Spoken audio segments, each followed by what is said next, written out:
everybody. Hello. This is a mini episode 57 of the Skein Scoop Podcast. I am Justine. I'm Lori. And I'm Natalie.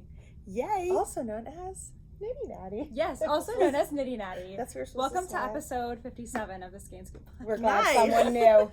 So glad. We literally had to look it up, but Natalie already knew. So welcome. Yes. Thanks for- so much for coming to visit us. I'm happy to be here. State 44. Yes, I believe Rhode Island is state 44, also first time ever in Rhode Island. Like last night was the first night I've ever slept in Rhode Island. Oh, well, Wow. welcome. Yeah. And tonight you're going to have the best food that you've had the whole time. Really? Oh, yeah. Mhm. Oh, I'm excited for that. Mhm. Good. Yeah, Rhode Island is small, but has the best food. Yes. Okay. You heard it here Ready? first. Yep, it's true. So which 6 states do you have left? We are going next to Connecticut. Well, we Okay. passed through Connecticut, but we didn't stay there. So Okay. we're going to go back to Connecticut, and then we need to go to Maine, New Hampshire, Vermont, and then after that, I think New Jersey and Massachusetts. We're going to Massachusetts. I skipped over that. We're going there on Oh, Sunday. so you're basically covering New England. Yeah.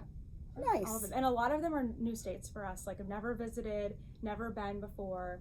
So You've very never been excited. to New Hampshire? No, I've never been to Maine, Vermont, Massachusetts, like here, Connecticut, like Oh, none. So cool. Yeah. That's exciting. I feel like New England is so beautiful. It's I don't know. perfect time to be in New Yes. England. That is Yeah. for sure. I mean, Rhode Island in the summer is pretty spectacular, being the ocean state, but it's amazing in the fall as well. Yeah. As long as you're not in New Hampshire in like February, No, we're gonna in be that all that winter. all of that's before Rhinebeck. Okay. So we will Unless be you're done. skier. All of that is before Rhinebeck. Wow, Mhm. you've got a busy couple weeks, Mhm, Wow. We do. and then you're done. Sort of. We have to go back to Ohio and South Carolina. We haven't filmed in those states yet, even though we visited. Mm-hmm. And so, like, that's what we're doing right now is filming a yarn store or like a fiber mill or a yarn dyer in all 50 states. And so, 44 is our number that we have visited, but we've only filmed at 42. Okay. So you've gone to Hawaii and Alaska? Yeah, yep. We actually went in August, so recently. That's so It cool. was amazing. Did And you know people in those, me? in Alaska and Hawaii? No, Oh, okay. no. We just kind of did some research and like got people to give us suggestions of stores to go to, and then we reached out and we went to 2 yarn stores in Anchorage, Alaska. Okay. And those are our tours actually coming out in these next couple of weeks. And then we went to an alpaca farm Oh. in Maui. That's So amazing. there's, as far as we know, there aren't any yarn stores, at least the way that we have them, like on the mainland in Hawaii. But there's still like a really big agricultural and like fiber-based community. Mm-hmm. So that's how we ended up at the alpaca farm, which was really cool. Ah, no yarn shop in Hawaii. Well, I Or guess in we Maui. should we should Skein too. Skein too. Yeah, there we go. I'm gonna couldn't think of the sneeze. words. Cool. Bless you. Thank you. Oh, God bless you. Thank That was you. very delicate. I know, that was very dainty. Mine are not like that. Mine neither. When people think of me, they think dainty. Yeah, that's right. All right, so 44 states visited, and then you covered all the things. That's cool. So I know I already asked you this, but there's a lot of teachers who are knitters. I feel like Yeah. there's a lot of knitter teachers and nurses. That, Yes. especially here, retired teachers and nurses make up like a lot of our customer base. Mhm. Do you miss teaching? Okay, I don't really miss the teaching aspect of things. I mean, okay, let me start over because I don't miss like teaching in a school system. Mm-hmm. I miss my teacher friends. Yeah. I miss like kids, and I actually really enjoy teaching, but I much prefer teaching knitting and crochet Sure. and teaching adults. Well, I like to teach kids too, but like there's just something different about teaching something that you have such a passion for. Mm-hmm. And even though I did teach for almost 7 years, I was like pretty ready to be moving on to something else. So Mm-hmm. getting to do what we're doing now is such a dream, and Yeah, for sure. I'm very happy doing it, and Yeah. I could see it. Like I do record like tutorials and things now, but I haven't done a lot of in-person stuff, and I would love to start doing that once we're settled again. Cool. Are you You're gonna hired. You're gonna settle in Rhode Island? Maybe. I mean, I do travel, so maybe we'll do that. Did you have you like found a state that you like love? Oh gosh, it's such a hard question. I know you don't want to insult anybody. I get it, but Rhode like, Island. Oh, of course. Been here for one whole day. Yeah, yeah. They said a lot though. Oh, did you? We did see a lot. We were driving around Newport? Newport. Yep. Newport today, and if we could afford to live there, it would be Oh, great, yeah, that would wouldn't be it? great, right? So I really liked Utah. I really like being out west where there's like mountains and a little bit of a drier, cooler climate. Something totally different than, I grew up in a landlocked state. Like I grew up in Tennessee. So, and then we lived in Texas. And so basically not a hot state is my preference at this point. I agree. But I loved Utah. I just loved the mountains and being outside. And then we really liked New Mexico. That was like a really cool state. Also very dry. Very dry. I think that's a theme. I like it where it's a little bit drier. So no humidity. Yeah. It looks great in those states. That's It's a trade-off. You get to be enjoying outside without sweating, but then like your cuticles will just fall apart. So Yeah, but there's oil for that. exactly. Yeah. There's ways around it. Yeah. Exactly. So yeah, we've found amazing places in everywhere that we visited. So the state parks stuff has been were you always like an outdoorsy person, or was it more Kent led? Oh, definitely Kent. My husband Kent loves the national parks. So we had been to a handful just in different trips before we started traveling, and I don't even know if I knew this was going to be something we would be doing. Like I knew we were going to a yarn store in every state, but now we're also trying to go to all the national parks. So there are like over 400 national park system sites, and we knew we couldn't do all of those. Yeah. So we go to as many of those as possible, but we're trying to get to almost all of the national parks. So there's only 63, Kent says. There's 63 of those, and we will have visited about 50 something of them by the time we're done traveling. That's pretty cool. Do you think you'll hit Acadia in Maine? Yeah, that's on our list. We'll be there for just a few days next week. Yeah, it's really beautiful up there. Yeah. I'm trying to think. I don't think I've ever been there myself. I've been to Maine plenty of times, but my kids have spent time in Acadia and they love it. Yeah, I think it's gonna be amazing. We've started to hike, Mm-hmm. which we started hiking in like January of this year. I never thought I was outdoorsy at all. Like you were asking about that, because I grew up in Tennessee and then lived in Texas. Like it's miserable to be outside. Yeah. It's not any fun. You go from your air conditioned car to your air conditioned building, and like that's kind of it. Yeah. So, and I mean that's not true, but for a lot of the year, like there was a fiber festival in Dallas last weekend. Mm-hmm. Yeah. You want to guess the temperature? No.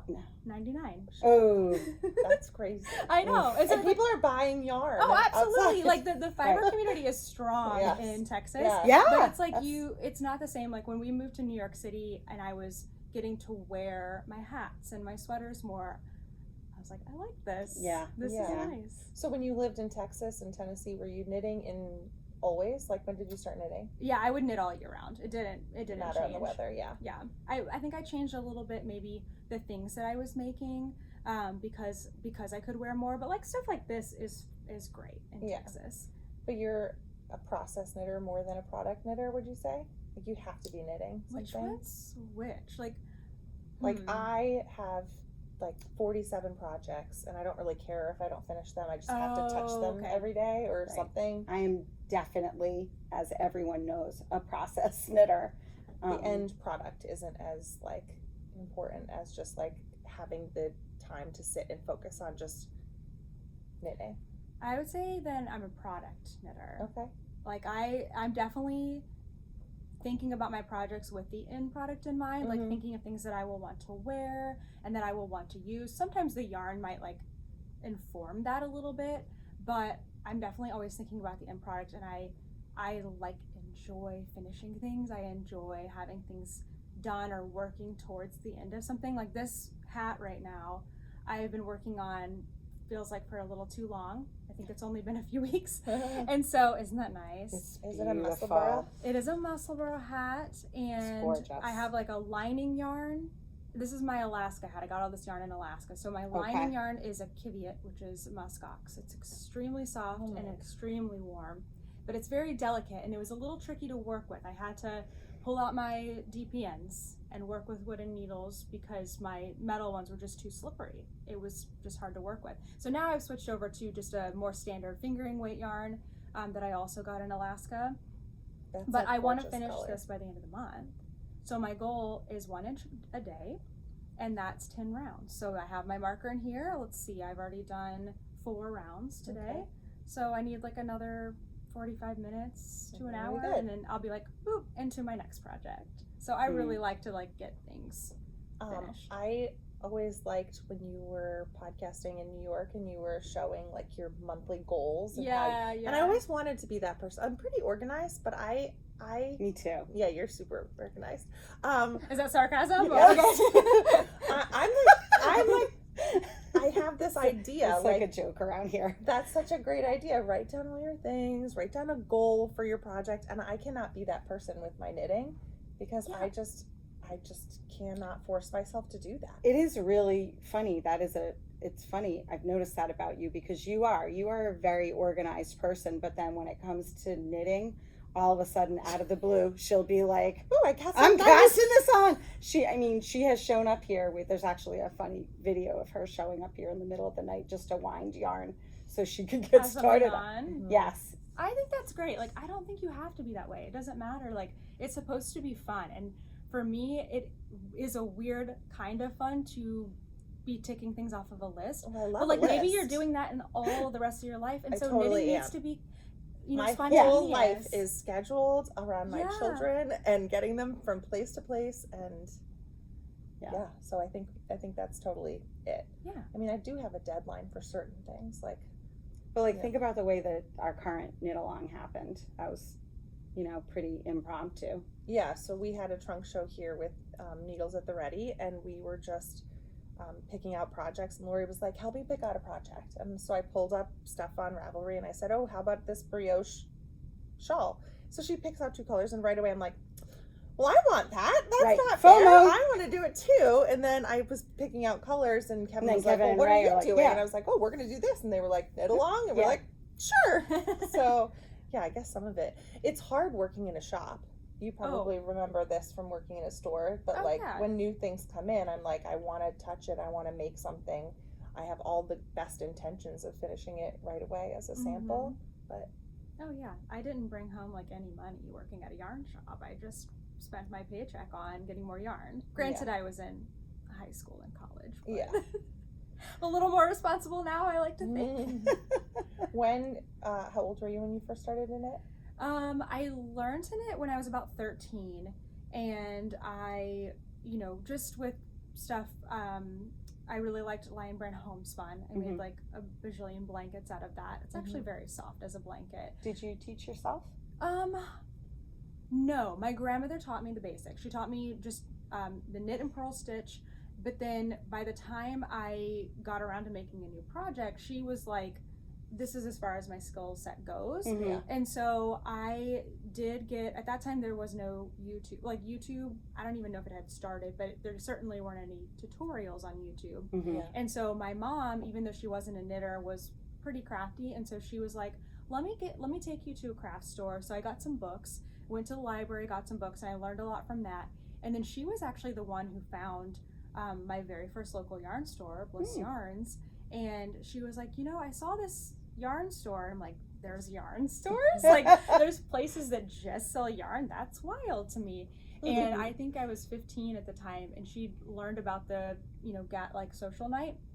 And so I went when I was 15, which I'm sure they were like, okay, like, you're a little Clean young. up the language. Yeah. They're like, and I just thought it was so cool, like being around people that were older than me. And I ended up the next summer getting a job at the yarn store and working there after school. And like from there, it just like took off. Like I learned so much working at the yarn store, and I discovered I kind of had a knack for like helping people fix their projects and like read patterns and stuff. So I think that kind of got me started with teaching too.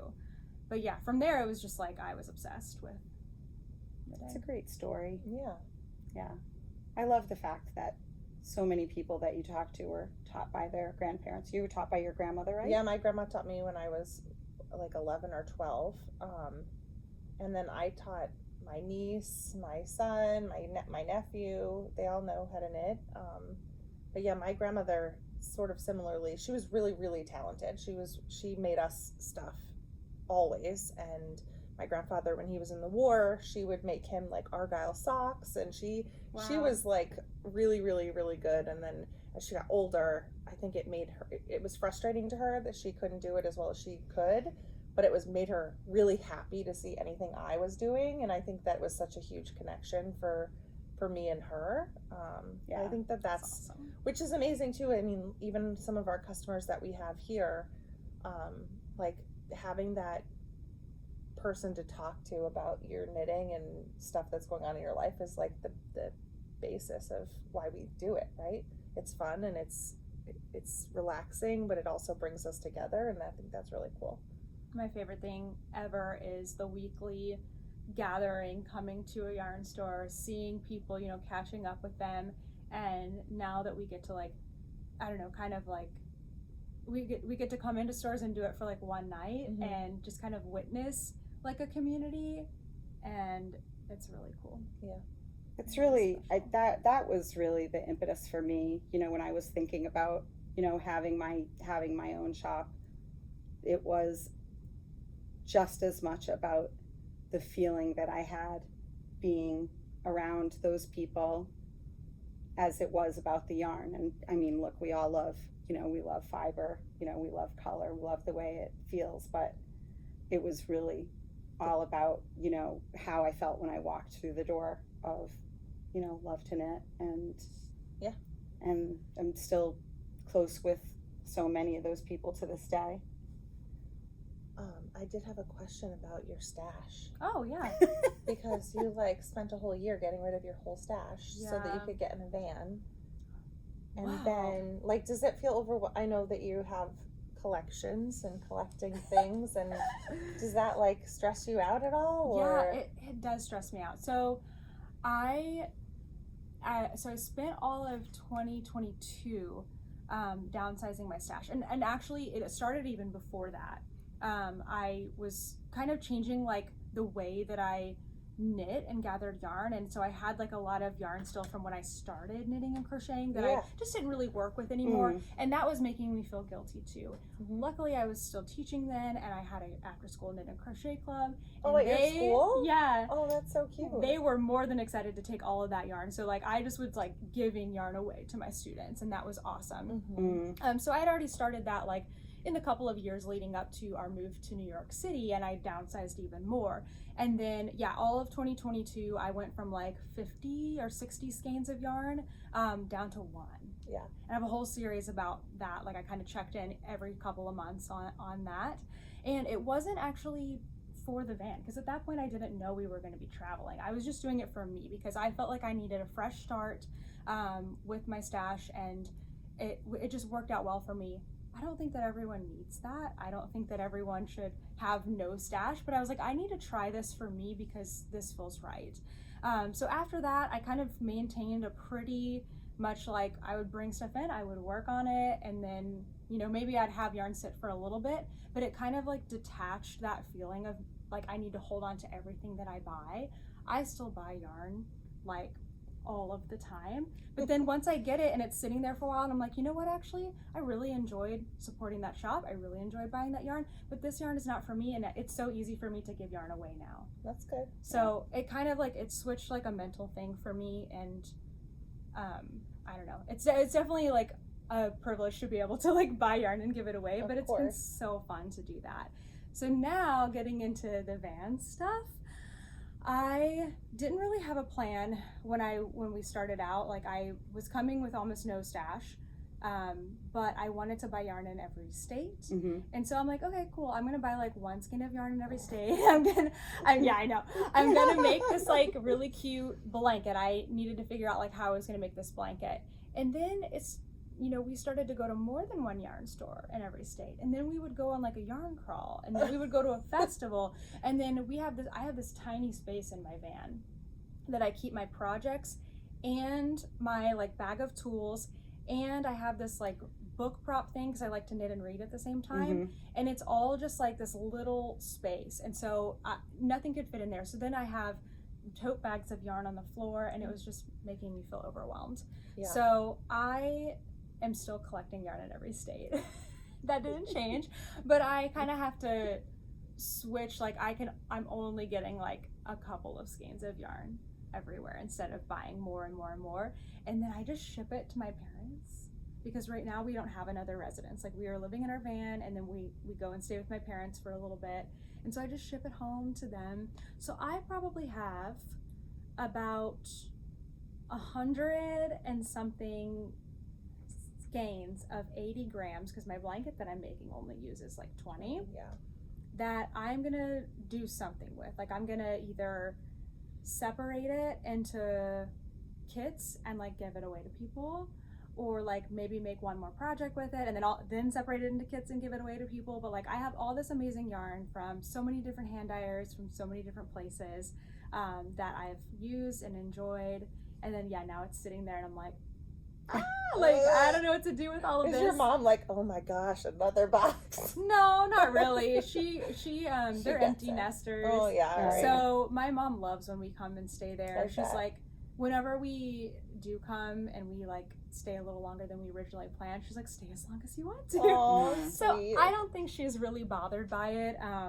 But yeah, we'll definitely be doing a lot of organizing when we get back in November this year. Do you like write on your, like attach it and put it in a bag that says like where it's from, or or do you just remember? Smart. I do remember for the most part. That's crazy. I have on my blanket. That's crazy. On my blanket page, on my Ravelry project page, I have the state, the yarn shop, and the yarn. So I can like go back and match that if I need to. And then recently I organized everything that I had sent home and put like states nearby each other together. So like I have like a New Mexico bag, and I have like several California ones because we went to a million stores in California. That's so funny. So I got it a little bit organized, and then everything else I have still Skein. I'm taking a little break from crocheting on my blanket. It just got so big, like it was taking up so much space in the van. Did you leave it in Tennessee? Yeah. I left it there, and then I'm gonna see what yarn I end up coming back with on this kind of last leg of our trip, and then figure out how I want to finish off. We had a couple customers that are making that blanket also. It's so great. It's a beautiful blanket. I love it. Oh, I had another question while we were talking about that.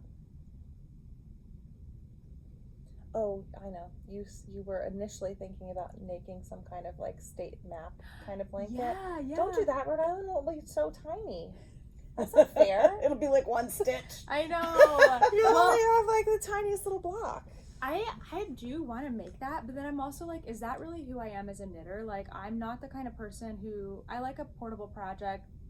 I like something I can get through, but I do also kind of like things that are a little more tedious and like a long-term project, and this is an Intarsia map. Oh, you actually found a pattern for it? Oh yeah. Lion Brand has the pattern. That's crazy. And it's all stockinette Intarsia. Oh. And it's just a map. I can't remember exactly. I think Alaska and Hawaii are like where they are on a flat map. Yeah. Okay. So yeah, I'm curious to know how big Rhode Island is on that map. Yeah, we can look. Like 2.5 stitches maybe. Yeah, it might be like a 20 by 20 or something like that. That's a big blanket. That would then. be a huge blanket. It's gonna be a big blanket. Like, it's a good size. That would be a lot of organizing. I know, yeah. And I think I want to do that, but it will probably be a ways down the road because we don't know what we're doing. Like, when we're done with our 50 states, we're going back to my parents for a couple of months, and we're just taking like holidays in January to just kind of rest up, like, kind of synthesize from or that's not the right word, kind of like decompress from our trip, and then we might do some more traveling. So it's probably going to be a while until I start that. Oh, that was a question I had for you. Do you have any plans to like, do you have any plans to go abroad? Have yarn shops from abroad contacted you? No, they haven't, but I would love to do that. We've never ever traveled to Europe before, and I would love to go visit some of the shops there, like in the UK. That would be really fun. So we've talked about doing that, but I don't know exactly when or how we would make that happen. Do you ever just like not want to be in that van anymore? No, yeah. Like, But we get a fair amount of breaks, and we get to stay with friends, and we get to like this next weekend we're going to Boston, and there's like we can't drive our van in Boston, so we're getting a hotel, and kind of since we're getting a hotel, we're like, well, let's like do a day in Boston, and so we're getting to get a little rest from it. But all in all, it's actually not bad living in that space. Okay. It's more the moving constantly. So if we get a campsite and we can stay for, usually on average, we're spending a night everywhere. Oh my God. Yeah, so that's we're hard. always moving. And so if we can even stay 2 nights or sometimes 3 nights and not have to move, Feels like it's a like, vacation. yes, it's like luxury for us. Yeah. And we get that at least every couple of weeks. So Alright, it's that's not cool. bad. Have you been to Boston before? No, never been. Oh, it's a beautiful city. Yeah, I'm excited. It's a great city. There's so much to do there. I love Boston. I do too. They have my favorite cookie place, Oh, what's that? What's that? Levain, Oh, the one that's in New York. Oh. We didn't get to go. Well, we were gonna drive through. We were in Pennsylvania before this. We were gonna drive through New York City just so to we to could the cookie go. place? And then Ken's It's gotta like, be a good cookie. "Oh, it is so good." But Is it chocolate chip? you can get chocolate chip. You can get, my favorite is the chocolate batter that has peanut butter chips in it. Oh, that sounds And then really they have good. a fall one that's like the batter is like nutmeg and cinnamon and Ooh. something else. It's not pumpkin. And Oh. then chocolate chunks in it, and they have it right now for the next couple months until they switch to their winter one, which has, I know too much about it. I really love them. I used to like walk. I would, from my apartment in New York, it's a 2-mile walk to like 72nd Street entrance into Central Park, and so they have one on 74th. So I would literally be like, I'm gonna get a like 4-mile walk in round trip. So I'm gonna walk there, go to the cookie Eat place. 7 cookies. You can only eat like half of them. They're very rich. Oh, okay. So I would eat like a cookie, get a latte. I'd go to Central Park. I'd bring my knitting. People watch. Remind me of where you lived in New York? I lived in Hell's Kitchen. I lived in Hell's Kitchen. You did? Yeah, a million years ago. Oh my gosh, where? We lived in Worldwide Plaza. Do you know where that is? I don't think so. So it's like a complex. There's like a commercial building that fronts on 8th What street? Avenue. Oh, you were on So 8th. it's- Oh, okay. Yeah, so I was on 11th. So we were like out. Oh, you were outside. way out there. Yeah, we were between 8th and 9th, between 49th and 50th. Whoa, that's awesome. Yeah, but it was a long time ago. I was in Rhode Island. I've never lived anywhere other than Rhode Island. Gosh, I've only lived a couple places. It's okay. That was great. All right. Well, thanks for taking the time to chat with us. Yeah, about all thanks your for things. interviewing me. This Oh. was fun. Yeah. So we will be back next week with a normal podcast to That's talk right. about our things. But This has been such a You didn't treat. share your project. Did you need to share your project? not really. Yeah. We're just knitting on No, socks. believe me, Well, everybody knows what about Lori's this working on. project. Well, thank you again. Thanks for coming, and everybody's very much looking forward to meeting you. So I'll probably do some recording while Okay, everybody's here later. that sounds great. Yeah, thank you so much. Yeah. Everyone. Bye.